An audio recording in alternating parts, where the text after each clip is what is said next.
All right, what's up, gamers? What's going on?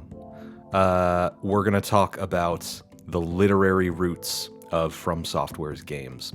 They are pulling from two different streams of 20th century fiction writing, and I think both of these streams are really interesting, and I think that they combine these literary traditions and influences in some pretty interesting ways. So first up, weird fiction. This is a genre of fiction that has to do with genre fiction. When I say genre fiction, what I mean is science fiction, fantasy, and horror. Those three are usually referred to as the genres, at least when it comes to short stories, things like that.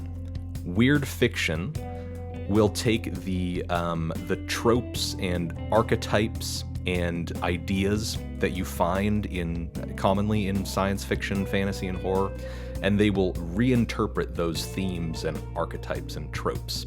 They will take a critical look at them. Not critical in the sense that they're like criticizing them, although sometimes they are, but like literary criticism, right? You're taking a look at these topics and examining them. Subversion is a big part of weird fiction. This trope or thing that you've seen in another type of fantasy or science fiction or horror movie, it's going to show up again, but in a different way. It's going to be turned on its head a little bit. And this whole genre, weird fiction as a genre, is offering a commentary on these sorts of things. It's looking at genre fiction and addressing it in a critical sense and kind of riffing on it a little bit, improvising, making something new out of these older ideas. Weird fiction has its roots in two different things that I want to talk about here. The first would be the writings of Edgar Allan Poe. He's kind of the granddaddy of weird fiction. He was a pioneer of the short story as a literary form. He was one of the first American writers to make a living as a writer. He also died in a very weird way. Look that up if you want to. A lot of different strange theories about how Edgar Allan Poe died. But he was a romantic. Not in the sense that he just loved romance and love, a romantic in the artistic and literary sense. This was another category of artistic expression that kind of saw its height in the 19th century, in the 1800s, in paintings and poems, and especially novels and short stories. Romanticism was very psychological. It looked at the inner lives of people rather than the external actions and things happening in their life. Edgar Allan Poe's stories are full of interiority. That's the word that we would use in a literary sense. They're about guilt and psychology and spirituality, and horror too. Comes from this stream of romanticism, right? Gothic fiction and horror and romanticism were all sort of, combined with each other in the 19th century. Edgar Allan Poe is oftentimes seen as, one of these founding figures of American science fiction and fantasy and horror. So that's one thing. That's one of the sources of weird fiction. If you go back and read Edgar Allan Poe's short stories, you'll see a lot of what I'm talking about there. The second influence that is prominent in weird fiction is the idea of a numinous experience. So what on earth does that mean, a numinous experience? This word numinous comes from a book by a theologian named Rudolf Otto. It's called The Idea of the Holy. It was published in 1917. Rudolf Otto was primarily concerned with Christian theology and what it meant for the Christian God to be holy. What does the word holy mean? To Otto, if something was holy, that meant that it was distinct and set apart from humanity. It was a different thing from us. And when human beings encounter something that is holy, it is a mystical experience So it's not logical. It doesn't have to do with our brains. We can't think our way to God. It's a feeling, an experience that we're using our senses to approach God rather than our intellect. And this mystical experience, when a human being encounters something holy, it often causes a feeling of awe and fear and reverence. You are facing something that is bigger than yourself, more powerful than you could ever imagine. It's a different category of life or consciousness from you. There's lots of examples of this in the Bible. Off the top of my head, the story of Moses when he encounters the burning bush. That's a numinous experience, right? God is speaking to you out of this fire. God tells Moses to take his sandals off, uncover his feet because he's on holy ground. That's what we're talking about here. That's a numinous experience. That's a numinous feeling. And people experience this, certainly in religion. It can be evoked by things like religious rituals and spaces. If you've ever visited a big cathedral in Europe, or even in America, we have some here, it can cause this feeling of awe or of reverence. You can feel like you are in a special place. It's hard to communicate exactly how that feels or how it impacts people. The natural world can also produce these sort of numinous feelings inside of a person.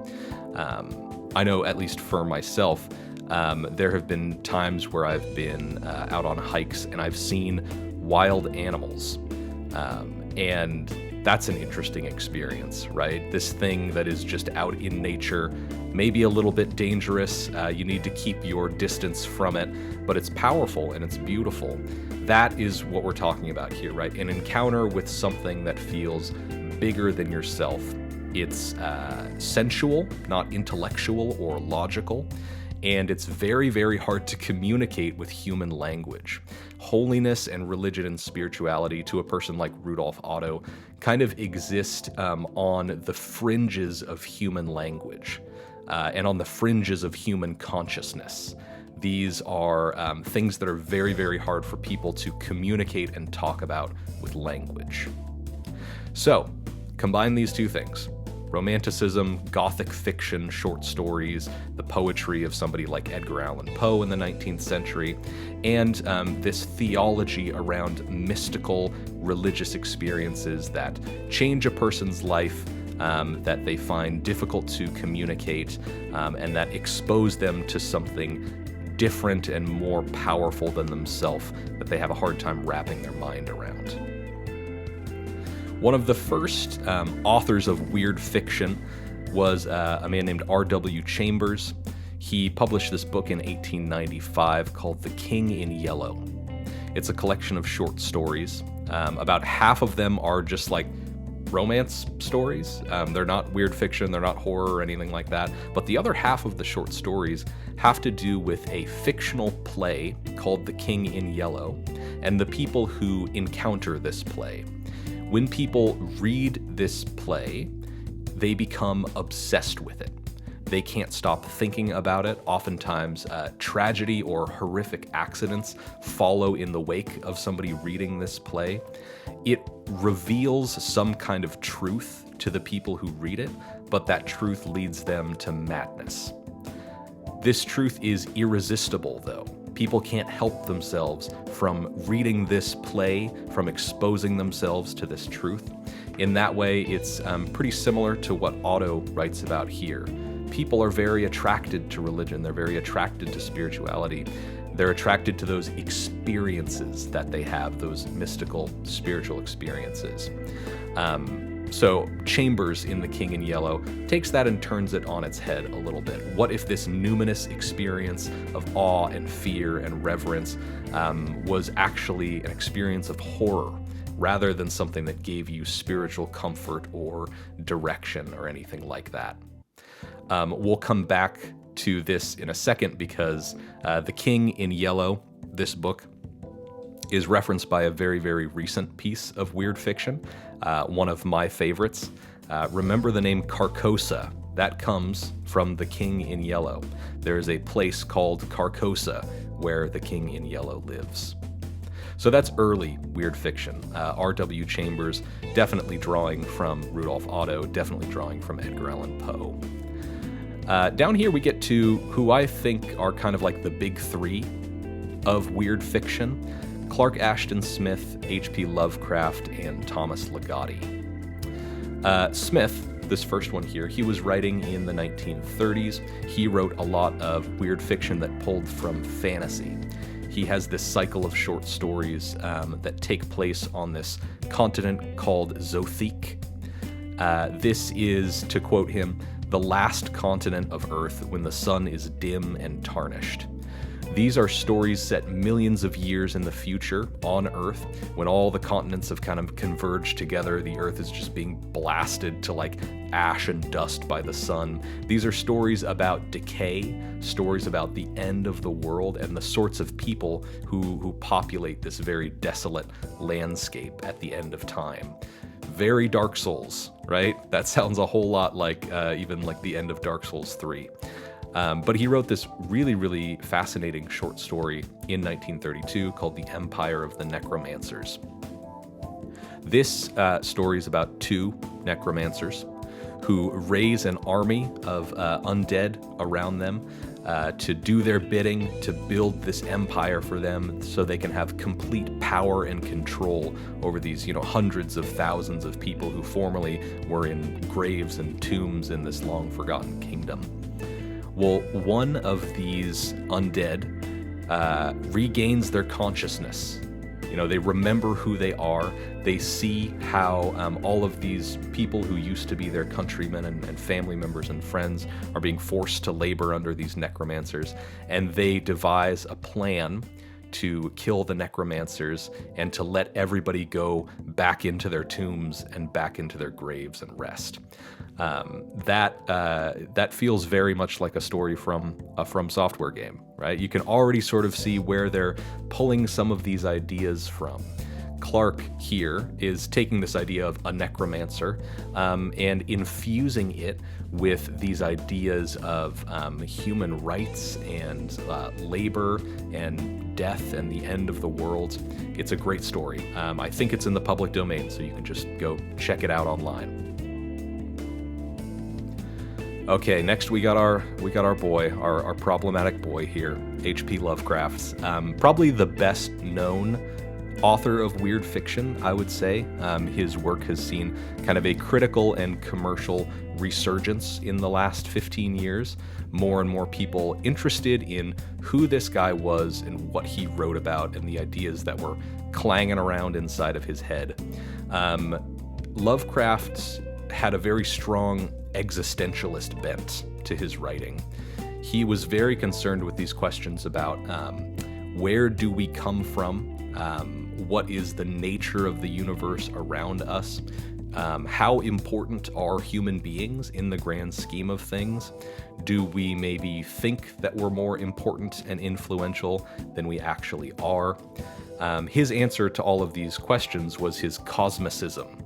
This idea that the cosmos, the universe, everything around us is being controlled and influenced by these divine figures that are outside of our ability to understand them. So the actual forces that are propelling the universe forward and influencing the world around us are so alien and so mysterious and foreign that if you even looked at them, you would just go crazy.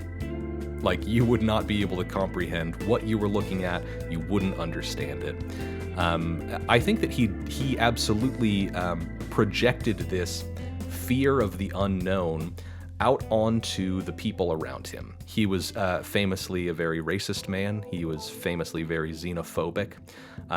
He was afraid of things that were different from himself and people who were different from himself. The answer to H.P. Lovecraft is ignorance, right? If you just don't know about all these cosmic forces that are working behind the scene, you can lead a happy life. But if you understand the truth, it's not going to set you free. It's not going to empower you. It's only going to hurt you. Similarly to somebody like Clark Ashton Smith, A lot of Lovecraft stories have to do with decay and decline. That's another thing that Fromsoftware pulls from this literary tradition. I would say most, if not all, of their modern games take place during some sort of period of decay or decline. Whether that is, national conflict in something like Sekiro, or just the decay of the entire universe in the Dark Souls series.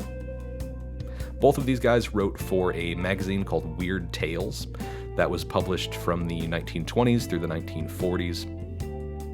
You could find all sorts of stuff in this magazine: science fiction, fantasy, horror, crime. This was pre-Tolkien fantasy. We're going to talk about Tolkien in a second and sort of the separate stream that he represents. But Weird Tales and Lovecraft and Clark Ashton Smith were seen as kind of like low art, like low culture guys. Fantasy before Tolkien did not have the prestige that it had after Tolkien. It was published in magazines like this, and you got a funky little skeleton guy writing a tome by candlelight, and stories like The Witch's Tale on the on the front. Weird Tales was regularly challenged and censored. It contained lots and lots of things that people took objection to. Lots of violence and things like that. It was considered pulp fiction, right? Kind of, cheap, pay 'em by the letter authors getting published in Weird Tales. The last author that I want to talk about here for weird fiction is a man named Thomas Ligotti. He wrote a number of short stories that have been published in several different volumes, and also he has written a nonfiction book of philosophy called The Conspiracy Against the Human Race. Thomas Ligotti is a nihilist, and you can certainly see some nihilism in the authors that came before him, but Ligotti really cranks it up to 11 in his short stories. Specifically, Ligotti is a pessimist, and he is an anti-natalist. Basically, nihilists can enjoy their life. Nihilists can think that human life is a great thing, even though it was a mistake. It was, a product of happenstance and chance. There's no ultimate meaning behind the universe. There's no creator, God. Human beings have to make up that meaning for themselves. But a nihilist would have no problem saying something like, well, it's good that human beings are alive, right? It's good that we're here, and we can make it good if we find something to live for. An anti-natalist, on the other hand, I have this quote here that I think sums up their stance pretty well. This is from a Norwegian philosopher, I believe, Peter Wessel Zapfe. Don't come for me, Norwegians. I don't know how to pronounce that last name. But he summed it up like this. He said that human consciousness, our awareness of ourselves and our awareness of our own mortality, was a breach in the unity of life. It's this paradox where we aren't any different from any of the other life forms around us, right? We're made of carbon, we have DNA, we all came from the same stuff, but now human beings have been separated from the rest of all the stuff around us. Life kind of overshoots its targets. To somebody like Peter here, or to somebody like Thomas Ligotti, consciousness is it's a two-edged sword, right? It allowed human beings to ascend to this place of complete supremacy over the planet and over every other life form on the planet.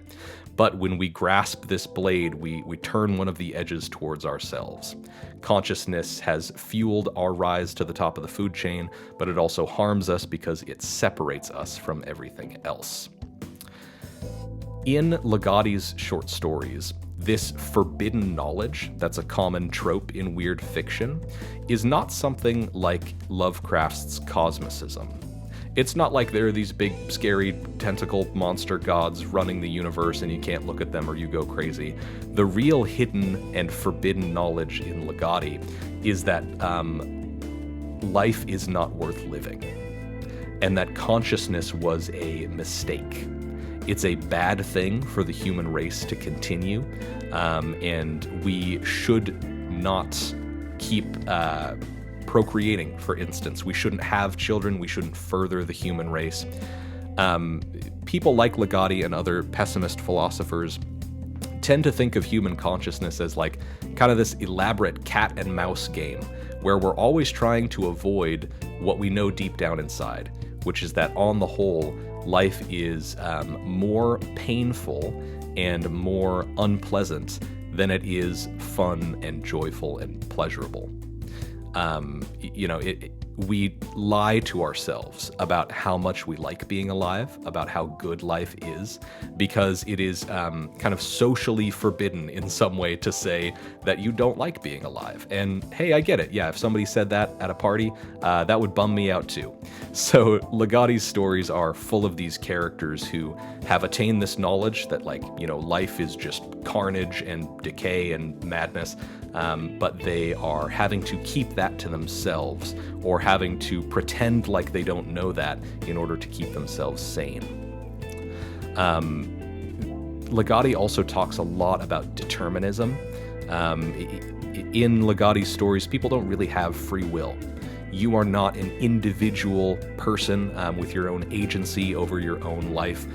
Everything that you have ever done has been predetermined. You are just sort of running this script, right? There's no actual real choice or freedom that you have in your life. And in some of his stories, he also brings up this imagery of dreams and puppets. He likes to write about human beings as living inside of the dream of someone else. Everything that we love and know is just a dream about being alive. It's not actually real, it's an illusion. And people are actually being controlled by something that is behind and beyond them, I think is the phrase he uses, behind and beyond you. You can't comprehend what this thing is, but it is still controlling you. So now we get to talk about Carcosa and the Yellow King and Thomas Ligotti, because all of these show up in True Detective, the first season of True Detective, which is one of my favorite seasons of television ever. It is weird fiction, but it is cleverly disguised as just a cop show, a police procedural.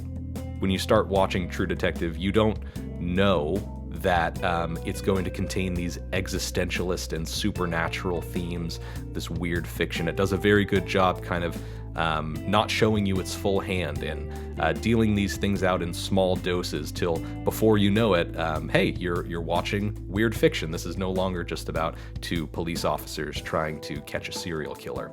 It explicitly references Carcosa and the Yellow King.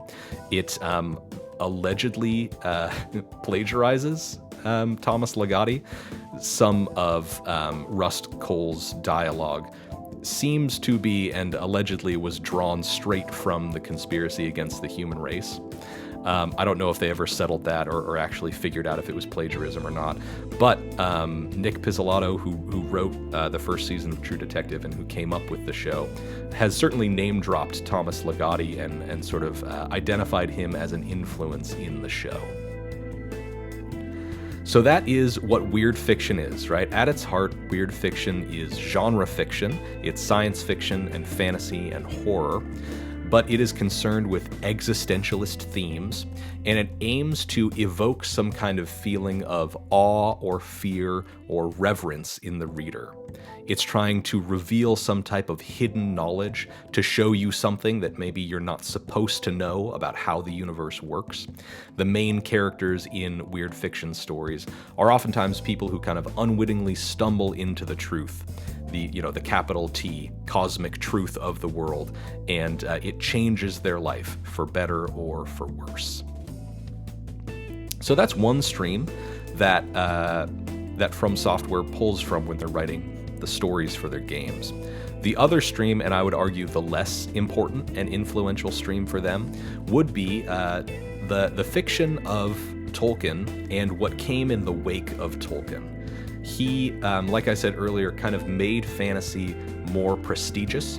He pulled it out of this area where it was more commonly seen as like pulp fiction, stuff that you would find in magazines, stuff that was written for kids, because he brought this sort of historical and classical approach to it. He was a linguist, so he started by inventing languages and then building worlds around the languages, which is why everything in Lord of the Rings feels so authentic and well-worn and lived in, was because he started with that building block of linguistics and language. And he also pulls from real-life myths and legends. Two important ones for Tolkien are the story of Beowulf, which he translated, and Sir Gawain and the Green Knight, which he also translated. Beowulf is this old medieval poem, probably written in the 900s or somewhere thereabout. It is concerned with things like kinship or kingship and virtue and original sin. It's like this collision of the old Western European pagan world with Christianity, because at that time, Europe was kind of in the final stages of Christianization. With the end of the Viking Age, that's really when we started to see sort of the rise of the High Middle Ages, where Christianity as a religion and a cultural force was dominant in Europe and had kind of buried the old gods. Beowulf is about the time right before that, when these two things were still colliding. Sir Gawain and the Green Knight is also concerned with some of these classical themes: duty, honor, faith, legacy. Again, this collision of Christianity and paganism. The story of Sir Gawain and the Green Knight it can be read as a satire, which is pretty interesting. The ways that chivalry and duty and honor produce these conflicting goals for people, where they need to do two things at once. And how can a person do that? Well, they can't. And so if this belief system that you have is giving you two opposing goals at the same time, how valuable is it? And is it worth thinking about integrating some of these old pagan ideas into Christianity? Do we throw them out? Do we acknowledge our roots here? Or do we not do that? Tolkien also pulled from the Poetic Edda, these Norse sagas about gods and humans and cosmology, very concerned with pagan values and the difference between pagan values and Christian values. And when I use the word pagan, that's not like a diss or anything like that. That's just what historians call all of these sort of pre-Christian indigenous European religions.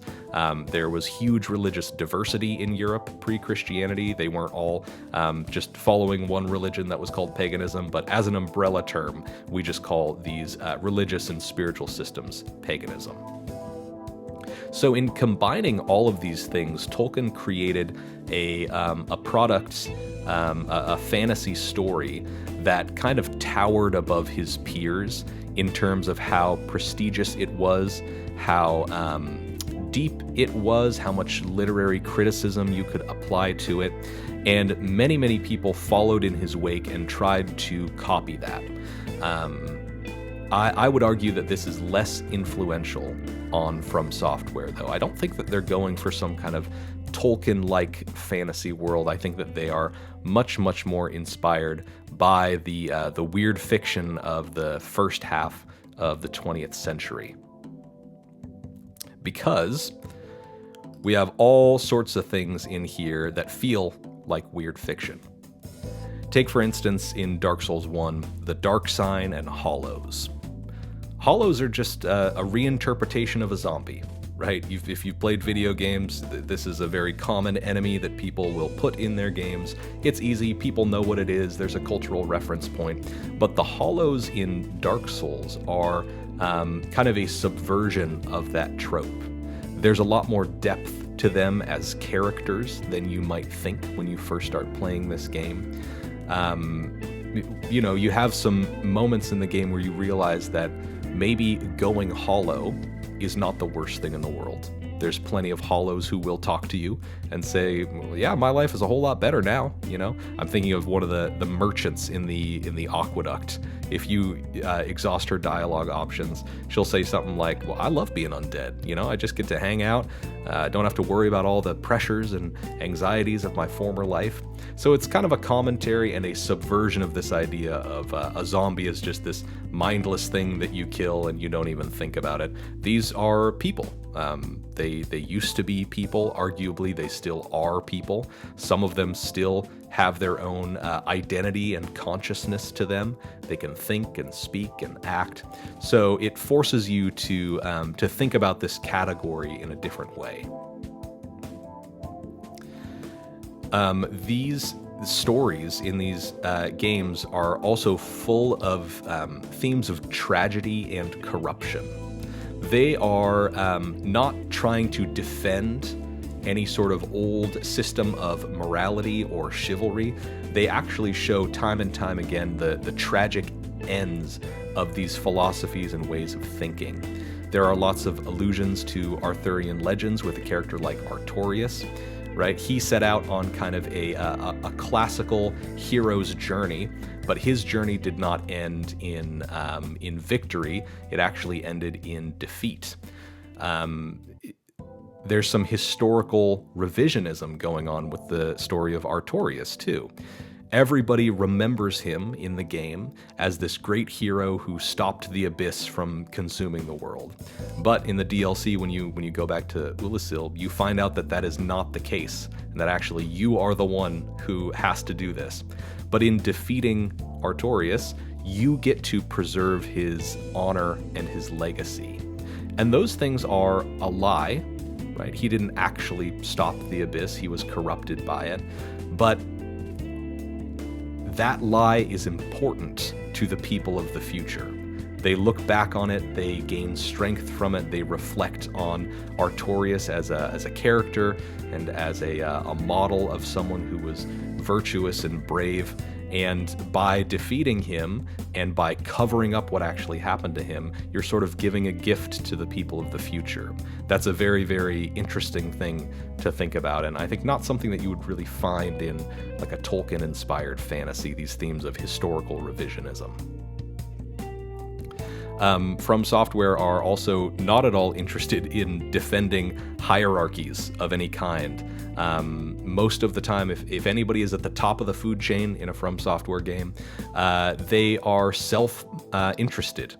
They are not acting in the interest of a group of people. They're not representing anybody other than themselves. This power does not preserve them. They still die and wither and go hollow, just like everybody else. And this power also does not equal wisdom. That's a very important thing. Just because these people are at the top, it doesn't mean that they're smart, and it doesn't mean that they're making good choices. These games also take place in a very indifferent universe. Human beings in these games are fleeting and fragile. They're minor figures. You can make some decisions that may have an impact on the future, but that's kind of ambiguous, right? The fire will fade. The universe is going to carry on with its march towards darkness, towards convergence. No matter what human beings do, and no matter how hard they fight to keep that fire alive, your actions only matter on a small scale. And you can really feel this in the games, right? Especially in a place like Ash Lake, right? In Dark Souls 1, Ash Lake is this hidden area that's hidden behind another hidden area. You have to work pretty hard to get here if you don't already know where it is, but when you come down into this place, you see these giant arch trees stretching out into the distance. You find these mysterious skulls on the beach. You're at the bottom of the world, kind of having this experience of like, there are powers beyond my comprehension at play here, and whatever I do probably won't matter that much in the long run. And in that way, these are very, very connected to weird fiction, right? You are a small person in an indifferent universe, and you might not ever be able to truly understand what is going on or what is the nature of the forces that are moving the universe forward. Bloodborne is a great example of a subversion of an older weird fiction author. Bloodborne is all about taking Lovecraft and turning Lovecraft on his head, right? Taking these xenophobic ideas that he had and giving them to characters in the game, and then letting those prejudices and attitudes play out in a way that makes it clear that, you know, these people were corrupted from the start by a desire for power, by a fear of the other. Bloodborne is very gothic, and not just, you know, in the way that it looks and in the vibes, but gothic literature as a whole was very concerned with hauntings, some place whose atmosphere is affected by crimes or sin that happened in the past there. A lot of the times the settings of Gothic literature will be a house or a city, a place where people live. There are lots of themes of transformation and childbirth and pregnancy in older Gothic literature, because a number of very prominent Gothic authors were women. And there are literary critics who think that these women were definitely wrestling with the position of women in society in the 18th and 19th centuries, wrestling with, you know, maybe they couldn't come outright and talk about experiences of abuse, but they made stories where the home was not a safe place. It was not a happy place to be. And women inside of that home were attuned to the fact that something is wrong. There's some sort of haunting happening here. And there's also a healthy dose of existentialism in these games, of course. They are all about what is the nature of humanity, why are we here, where are we heading. Understanding the truth of what is going on sometimes drives people mad. There are many, many characters in these games who think that consciousness and individuality is a bad thing. They mimic some of what Ligotti says, some of what other pessimist philosophers say. Life is this illusion that people cling to because it feels nice, it feels beautiful, but it's not actually real at the end of the day. It's a lie that we tell ourselves to just keep ourselves going day in, day out. But at the end of the day, I don't think that these games are nihilistic. I think they present nihilism as a philosophy that exists in their worlds. I think they certainly write characters who are nihilistic and pessimistic, but I don't think that these games end on that note of saying there's no meaning or there's nothing worth living for. I think that they are actually quite life-affirming. That is probably a topic for a different time, but yeah, those are the literary roots of Fromsoftware's games. Weird fiction, classic fantasy fiction like Tolkien. They combine these things to create a product that I think is bigger than just the sum of its parts.